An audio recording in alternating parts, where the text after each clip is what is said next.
बिस्मिल्लाहिर्रहमानिर्रहीम। आज जो टॉपिक्स हम डिस्कस करेंगे वो है केमिस्ट्री ग्रेड 11 पैक्टा की बुक से, जो कि पंजाब बोर्ड के लिए यूज होती है। न्यू बुक है, इसका चैप्टर नंबर 5 और जो टॉपिक्स हम कवर करेंगे वो हैं ideal gas equation, ideal gas constant और रिलेटिव मॉलिक्यूलर मास।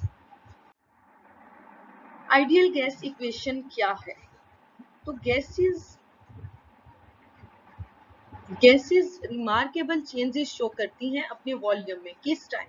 जब उनका टेम्परेचर या फिर प्रेशर चेंज हो।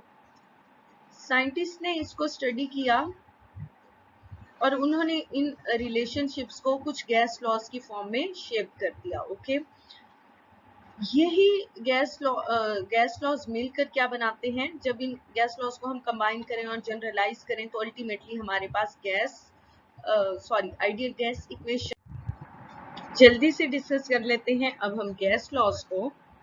और गैस लॉज ये कहते हैं, जिसमें पहला है Boyle's law. According to Boyle's law, जब किसी गैस का टेम्परेचर और उसके अमाउंट ऑफ गैस को हम कांस्टेंट रखेंगे, उस वक्त उस गैस का वॉल्यूम इनवर्सली प्रोपोर्शनल होगा उसके प्रेशर का। मतलब कि गैस का प्रेशर बढ़ाने से उसका वॉल्यूम डिक्रीज होगा।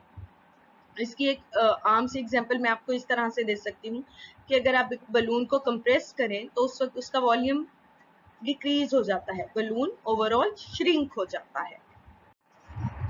इसके बाद दूसरा गैस लॉ जो एक साइंटिस्ट चार्ल्स ने दिया, उसने कहा कि जब प्रेशर कांस्टेंट रखा जाए और फिक्स्ड अमाउंट ऑफ गैस हो, जिसको हम n से शो करते हैं, तो उस वक्त वॉल्यूम डायरेक्टली प्रोपोर्शनल होता है टेम्परेचर के। इसका क्या मतलब है?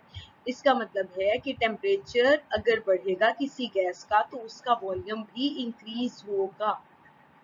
इसके एग्जांपल हम इस तरह से दे सकते हैं कि अगर आप एक एयर बलून में या एक बलून में आप हॉट एयर डालें या बलून के अंदर जो एयर है उसको हॉट टेम्परेचर दिया, मतलब उसका टेम्परेचर इंक्रीज किया जाए, तो उस वक्त गैस का वॉल्यूम इंक्रीज होगा और बलून का साइज भी इंक्रीज होगा। ओके, इसके बाद एवोगैड्रोस आया और उसने अपना एक लॉ दिया।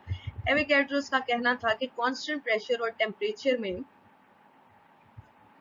क्या होता है कि volume of gas directly proportional होता है उसके नंबर ऑफ मोल्स के। इसका क्या मतलब है? इसका ये मतलब है कि volume is directly proportional to the number of moles of a gas. Okay, example किस तरह से हम देंगे? एक गैस को हमने कंटेनर में डाला, अब हम उसके मोल्स इंक्रीज कर रहे हैं, नंबर ऑफ मोल्स उस गैस के इंक्रीज कर रहे हैं। उस वक्त टेम्परेचर और प्रेशर गैस का कांस्टेंट था, तो इस वक्त क्या होगा? वॉल्यूम ऑब्वियसली गैस का डबल ही हो जाएगा। तो जब इन तीनों लॉज को हमने कंबाइन किया, which is Boyle's law, in which volume is inversely proportional to pressure of the gas, and in Charles' law, volume is directly proportional to the temperature of a gas, and in Avogadro's law it says that volume is directly proportional to number of moles of a gas. जब हमने इन चारों laws को combine किया तो हमारे पास एक certain equation आई, और वो इक्वेशन क्या थी? वो इक्वेशन बनी V is directly proportional to N multiplied by T divided by P. Okay, इस वक्त अगर हम प्रोपोर्शनैलिटी का साइन यहाँ से रिमूव करें और एक कांस्टेंट का साइन हम इंट्रोड्यूस करें जो कि R से हम शो कर रहे हैं, तो फिर अल्टीमेटली इक्वेशन क्या बनेगी? अब देखें, P यहाँ पे डिवाइड हो रहा है राइट साइड पे, उसको लेफ्ट साइड पे ले जाएंगे, अपनी के साथ मल्टीप्लाई कर दें इस इक्वेशन को, तो हमारे पास क्या इक्वेशन आएगी? PV is equal to nRT। ऐसे ही है? यस, बिल्कुल इसी तरह से ही बनेगी इक्वेशन। तो जी PV is equal to nRT क्या कहलाती है? ये कहलाती है ideal gas equation. Okay, ideal gas constant क्या है? आइडियल गैस कांस्टेंट की वैल्यू क्या है? ये तो हमें पता है कि एक कांस्टेंट है। अब इस कांस्टेंट को जो वैल्यू दी गई है वो है 0.0821 atm into decimetre cube per kelvin per मोल। ये यूनिट्स एक्चुअली इस तरह से चूज किए गए हैं ताकि ये जो इक्वेशन है ये डायमेंशन हो सके। ओके, अब मैं आपको बताती हूँ कि किस तरह से वैल्यू आई आर की, which is 0.0821 atmospheric decimetre cube per kelvin per mole. हमने देखा कि आइडियल गैस कांस्टेंट का फॉर्मूला क्या था, आइडियल गैस इक्वेशन क्या है, sorry, R is equal to PV by NT। Actually PV is equal to nRT है ना, R को एक साइड पे लेके चले गए। तो सबसे पहले हम STP स्टैंडर्ड टेम्परेचर प्रेशर की वैल्यूज डालते हैं। स्टैंडर्ड टेम्परेचर प्रेशर की वैल्यूज क्या क्या हैं? STP ये आपने याद रखना है, इसमें प्रेशर की वैल्यू 1 atm ली जाती है। वॉल्यूम किसी भी गैस का at STP which is standard temperature pressure पे किसी भी गैस का वॉल्यूम जब साइंटिस्ट ने मेजर किया तो they came to know that it is 22.4 cubic decimetre. और इस टाइम ये किस टाइम होता है? जब हम गैस के मोल्स n को 1 मोल काउंट करेंगे। और इसी वक्त टेम्परेचर को क्या रखा जाता है या क्या होता है टेम्परेचर? 273 केल्विन। ओके, ये वैल्यूज, ये जो ऊपर वैल्यूज आई हैं 1 atm, 22.4 क्यूबिक डेसीमीटर, 1 मोल और इसके बाद 273 केल्विन, इसको हम R is equal to PV by NT value में पुट कर देंगे। जैसे ही इन वैल्यूज को हमने पुट किया, हमारे पास एक कैलकुलेशन से आंसर आ जाएगा। कैलकुलेटर पे भी आपके पास आ सकता है। फाइनल आंसर क्या आएगा हमारे पास? जब हमने इसको कैलकुलेट किया तो हमारे पास आंसर आया 0.0821 atm क्यूबिक डेसीमीटर पर मोल पर केल्विन। तो अब इसका क्या मतलब हुआ? इसका मतलब हुआ कि आइडियल गैस कांस्टेंट की वैल्यू 0.0821 है, but in which condition? Under STP conditions. STP standard temperature and pressure को कहते हैं। At STP, the temperature usually temperature count क्या होता है? 273 केल्विन या 0 डिग्री सेल्सियस। और प्रेशर क्या होता है? प्रेशर हमारे पास 1 atm होता है, 1 एटमॉस्फेयर।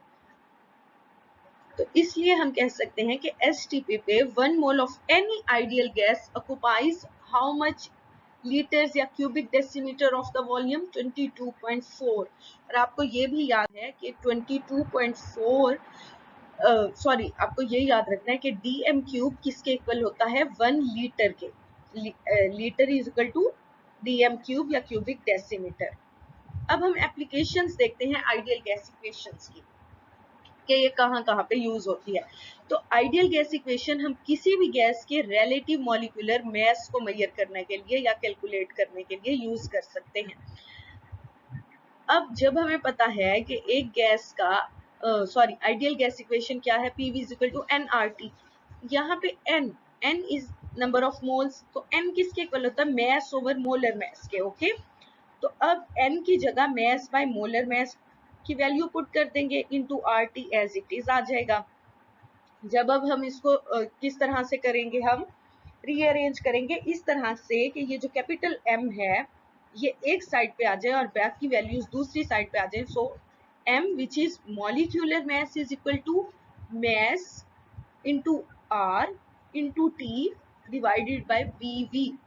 तो मॉलिक्यूलर लेवल के ऊपर molar mass of a gas किसके इक्वल होता है? रिलेटिव मॉलिक्यूलर मास के इक्वल होता है।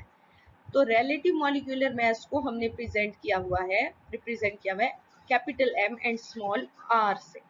सो capital M and small r is equal to mRT divided by PV। तो आपसे एग्जाम में ये इक्वेशन किसी भी न्यूमेरिकल के थ्रू, किसी भी MCQ के थ्रू पूछी जा सकती है। आपने ये याद रखना है कि relative molecular mass MR is equal to MRT divided by PV। इसको तावीज समझ के आपने याद कर लेना है। तो एक और चीज हमने यहाँ पे याद रखनी है, P यहाँ पे किसको शो कर रहा है? प्रेशर को। एग्जाम में ऐसे लिख दीजिएगा, अच्छे नंबर मिल जाएंगे। V is equal to volume, volume DM cube में भी हो सकता है या लीटर्स में भी हो सकता है। N is equal to number of moles. R gas constant है, इसकी value 0.0821 atmosphere DM cube per kelvin per मोल होती है। टेम्परेचर K के इक्वल है। मास ऑफ गैस M के इक्वल होता है, स्मॉल m के इक्वल, और ये ग्राम्स में लिया जाता है, याद रखिएगा। कैपिटल M मोलर मास को यहाँ पे शो करे और ये ग्राम पर मोल होता है। MR यहाँ पे रिलेटिव मॉलिक्यूलर मास को शो कर रहा है, ये डायमेंशन लेस होता है कंपेयर टू हाइड्रोजन के, मतलब के 1 के इक्वल है। ओके, नेक्स्ट चलते हैं। आपकी बुक में एक एग्जाम्पल दी गई है, उसको सॉल्व करते हैं। एग्जाम्पल ये आपकी बुक में पूछा गया है एक प्रॉब्लम में कि एक गैस है जिसका वॉल्यूम 134 ग्राम है और उसका टेम्परेचर 200 के यानी केल्विन 200 केल्विन है, T इज इक्वल टू 200 के, और अंडर 10 atm प्रेशर इज, और प्रेशर 10 atm है, is 5 dm cube. dm cube हमें पता है वॉल्यूम का क्योंकि यूनिट है, तो 5 dm cube is actually the volume of this gas. तो रिलेटिव मॉलिक्यूलर मास फाइंड करना है। हमने पीछे से फॉर्मूला एक पढ़ के आए हैं, m is equal to mRT divided by PV। जैसे ही हम इस फॉर्मूला के अंदर वैल्यूज पुट करेंगे, स्मॉल m मैस है 134 ग्राम, यहाँ से वैल्यू ले ली, R की वैल्यू हमें याद होनी चाहिए 0.0821 है, T की वैल्यू उन्होंने हमें यहाँ पे 200 केल्विन दी हुई है, ये पुट कर देंगे। P की वैल्यू प्रेशर सॉरी यहाँ पे एटीएम में दिया है ना 10 atm, ये यहाँ पे पुट करेंगे। और V की वैल्यू वॉल्यूम है, वॉल्यूम वाला हम देख लेंगे यहाँ पे कौन से यूनिट के साथ वॉल्यूम की वैल्यू दी हुई है, 5 dm क्यूब है तो यही बन जाएगा। 5 की वैल्यू पुट कर दी, जैसे ही ये वैल्यू पुट करके कैलकुलेटर में डालेंगे, साथ के साथ यूनिट्स भी लिख दीजिएगा। यूनिट्स एक दूसरे से कैंसिल होने के बाद अल्टीमेटली ये बच जाएंगे, या फिर आप इस तरह से भी कर सकते हैं कि ग्राम पर मोल ही इसके यूनिट्स हैं। हमें याद है किसके मॉलिक्यूलर मास का यूनिट ग्राम पर मोल होता है, तो अल्टीमेट आंसर विल बी 44 ग्राम पर मोल। लेकिन रिलेटिव मॉलिक्यूलर मास को हम AMU से शो करते हैं, इसका यूनिट यही माना जाता है। ये याद रख लीजिएगा, एग्जाम में ये भी लिख दीजिएगा ताकि बहुत अच्छे फुल मार्क्स नहीं आए obviously. So MR is equal to 44 AMU। Okay, next चलते हैं, क्विक चेक क्वेश्चन देखते हैं। ये आपकी बुक में पूछा गया है। पहला सवाल पूछा कि व्हाई कैन गैसेस, पहला सवाल ये पूछा गया है कि why can gases B compressed easily, gases क्यों इजीली कंप्रेस हो जाती हैं। तो अब आपको पता है कि गैसेस के अंदर लार्ज एम्प्टी स्पेसेस होती हैं गैसेस के मॉलिक्यूल्स के दरमियान, इसीलिए जब हम प्रेशर अप्लाई करते हैं मॉलिक्यूल्स के दरमियान, क्योंकि बहुत ज्यादा स्पेस है तो वो एक दूसरे के करीब आ जाते हैं, इस वजह से कंप्रेस हो जाती हैं गैसेस कैसे इजीली। फिर हमसे पूछा गया जाउल थॉम्सन इफेक्ट क्या है। तो जाउल थॉम्सन इफेक्ट कहता है कि जब एक रियल गैस को हम एक्सपेंड करने के लिए अलाउ करते हैं थ्रू अ पोरस प्लग और small opening without any heat exchange, its temperature changes. इसके एग्जांपल मैं आपको देती हूँ, हमारे जो बॉडी स्प्रेज होते हैं उनके अंदर गैस होती है और उसकी जो नोजल होती है उसमें एक स्मॉल सी ओपनिंग या पोरस सा प्लग होता है। जैसे ही हम उसमें प्रेशर देते हैं, यानी कि उस गैस अब कंप्रेस्ड फॉर्म में है किसके अंदर, बॉडी स्प्रे की बोतल के अंदर, जैसे ही हमने उसको प्रेस किया गैस वहां से रिलीज होती है, और जब रिलीज होती है तो बाहर उसके पास पूरा एटमॉस्फेयर है, हमारा पूरा कमरा होता है जिसमें हम खड़े होके परफ्यूम या बॉडी स्प्रे अप्लाई करें अपने ऊपर। तो इतनी ज्यादा स्पेस आ गई, गैस एक्सपेंड हुई और without any heat exchange gas का टेम्परेचर चेंज हो जाता है। यूजुअली गैस जो है उसका टेम्परेचर लो हो जाता है, इसलिए जब हम बॉडी स्प्रेस लगाते हैं हमें ठंडा ठंडा फील होता है। ज्यादातर गैसेस में यही होता है कि टेम्परेचर डिक्रीज होता है ड्यूरिंग एक्सपेंशन, जब गैस एक्सपेंड कर होती है तो उसका टेम्परेचर डिक्रीज हो जाता है, कूलिंग इफेक्ट आता है। तो अगर अब आपसे एग्जाम में पूछ लिया जाए कि आप when you apply body sprays और perfumes why do you feel coolant effect, तो आप इसका आंसर दे सकते हैं कि it is due to Joule Thomson effect, because as पर जाउल थॉम्सन इफेक्ट ये होता है। ओके, दूसरे इसके बाद हमसे एक और तीसरी प्रॉब्लम पूछी गई है। उन्होंने कहा है कि जब एक एक गैस है 84 ग्राम, उसका वॉल्यूम है 8 क्यूबिक डेसीमीटर या 8 लीटर, -90 डिग्री सेल्सियस पे 7 एटमॉस्फेरिक प्रेशर पे, तो जी ऐसी गैस का आप मेजर करें रिलेटिव मॉलिक्यूलर मास। फॉर्मूला अब हमारे उस पे है, फिंगर टिप्स पे है, लेकिन याद रखिएगा कि हमने जो फॉर्मूला याद किया है MR का, वो हमने STP पे याद किया है, स्टैंडर्ड टेम्परेचर प्रेशर पे, और STP पे डिग्री सेल्सियस को कन्वर्ट होना चाहिए किसमें, केल्विन में। तो पहला स्टेप क्या है कि -90 डिग्री सेल्सियस को केल्विन में चेंज कर देंगे। तो जब केल्विन में चेंज करना होता है किसी चीज का टेम्परेचर, तो हमें पता है कि degree Celsius plus 273 is equal to kelvin. Okay, temperature के लिए ये फॉर्मूला है।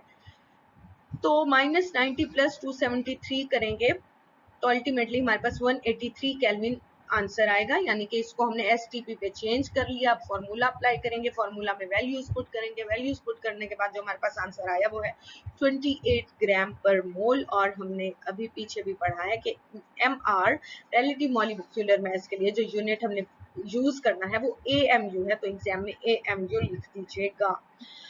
इन स्लाइड्स का आप किसी भी स्टेप पे पॉज करके स्क्रीनशॉट ले सकते हैं फॉर योर नोट। अब जी की टेकअवेज हैं, ये चीजें आपने यहाँ से इस चैनल से लेके जानी है और हमेशा याद रखनी है इस वीडियो से। पहली बात, बॉयज लॉ कहता है कि volume is inversely proportional to pressure. Sorry, मैंने यहाँ पे इनवर्सली का साइन लगाना था जो मैं नहीं लगा सकी। Let me try if I can draw it 1 minute, इस तरह से। ओके, तो volume is inversely proportional to pressure of that certain gas. Okay, next आके देख लेते हैं नेक्स्ट क्या बताया हुआ है। अच्छा, बॉयज लॉ कहता है एक और कंडीशन भी है, वॉल्यूम इनवर्सली प्रोपोर्शनल होगा प्रेशर के तब जब T और N टेम्परेचर और नंबर ऑफ मोल्स उस गैस के कांस्टेंट रखेंगे तभी ये हो सकता है। चार्ल्स कहता है कि वॉल्यूम उसी गैस, किसी भी गैस का वॉल्यूम डायरेक्टली प्रोपोर्शनल होगा उसके टेम्परेचर के जब हम उसके प्रेशर और नंबर ऑफ मोल्स को, या हाँ, number of moles of gas को, अमाउंट ऑफ गैस को कांस्टेंट रखेंगे। अमाउंट ऑफ गैस n होता है।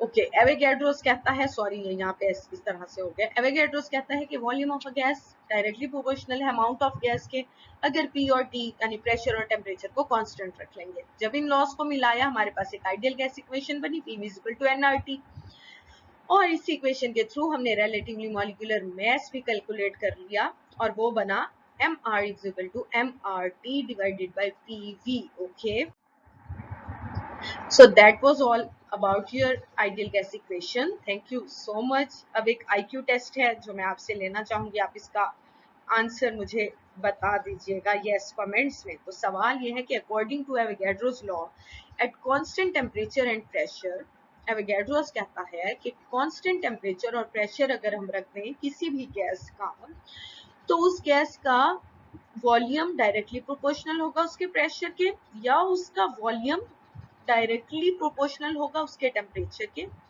या फिर उसका वॉल्यूम डायरेक्टली प्रोपोर्शनल है उसके नंबर ऑफ मोल्स के यानी n के,